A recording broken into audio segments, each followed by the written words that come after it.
Feliz domingo para todos. Las lecturas de este domingo, especialmente la primera y el Evangelio, nos hablan del amor, el amor a Dios, el amor al prójimo. Y así como es importante no separar estos dos amores, también es importante no confundirlos. ¿Cómo más saber que están unidos y sin embargo saber que no se reduce el amor a Dios en el amor al prójimo y no se reduce el amor al prójimo en el amor a Dios? Veamos qué errores se cometen cuando uno trata de reducir un amor al otro. Veamos los errores. Cuando uno reduce el amor al prójimo al amor de Dios, es por ejemplo cuando uno considera que siendo una persona muy piadosa, de mucha oración, de mucha espiritualidad, ya está hecho todo. Y yo intercedo por la gente, yo intercedo por la humanidad, yo hago mis prácticas de piedad y ya cumplí con todo. Hay un gran peligro en esa manera de obrar. Y es que, pensando así, uno puede esquivar a las personas, sobre todo esquivar aquellos aspectos que nos resultan más fastidiosos o incómodos de las personas.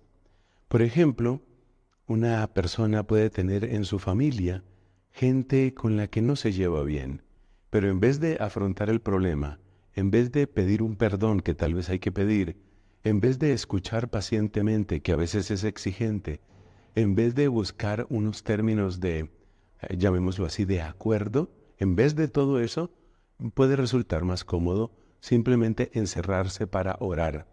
Y entonces en la oración nadie me perturba, en la oración nadie se mete conmigo, en la oración estoy muy cómodo porque efectivamente estoy solamente ante ese Dios que me ama tanto y que no es tan fastidioso, que no es tan incómodo como mi prójimo. ¿Te das cuenta el peligro que hay cuando uno reduce todo, cuando uno concentra todo solo en el amor de Dios? Ahora veamos el otro ejemplo. También pasa, por ejemplo, en la mayor parte de la teología de la liberación o de las teologías de la liberación, pasa que se olvida el amor de Dios y entonces todo se concentra en el amor al prójimo. Algo así como diciendo, mire, ya que la primera carta de Juan dice que el que dice que ama a Dios pero no ama a su prójimo es un mentiroso, entonces concentrémonos solamente en el amor del prójimo. ¿Cuál es el peligro ahí? El peligro está en que cuando uno se concentra solamente en el amor al prójimo, muy fácilmente puede suceder que los motivos de ese amor sean estrictamente humanos y solamente humanos. Es decir, en que uno esté amando al prójimo, pero que uno lo esté amando únicamente, llamémoslo así, con las fuerzas humanas. Y esas fuerzas humanas no es que sean inválidas. Yo puedo amar al prójimo deseando que tenga mejores condiciones de vida, que tenga mejor educación, que tenga mejor salud. Todo eso es válido. Pero, ¿qué pasa con el proyecto que Dios tiene para esa persona? Porque es que el proyecto que Dios tiene para ese prójimo no es solamente que tenga mejor vivienda, mejor alimentación o mejor salud.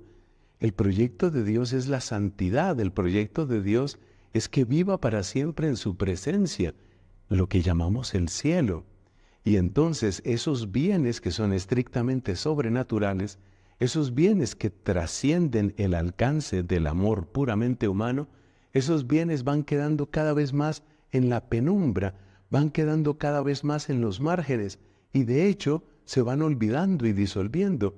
Y finalmente el amor que le doy al prójimo, cuando me olvido de poner en primer lugar el amor de Dios, pues ese amor que le doy al prójimo es un amor de muy, pero muy baja calidad comparado con todo lo que Dios quiere para ese prójimo, todo lo que Dios quiere para esa persona. Ahí te das cuenta con estos ejemplos que yo no puedo reducirlo todo al amor hacia Dios y yo no puedo reducirlo todo al amor al prójimo. El orden es que yo pongo en primer lugar el amor de Dios y luego, en razón de Dios y desde el poder del amor de Dios, amo también a mi prójimo. No los separo, pero tampoco los confundo. Que Dios te bendiga.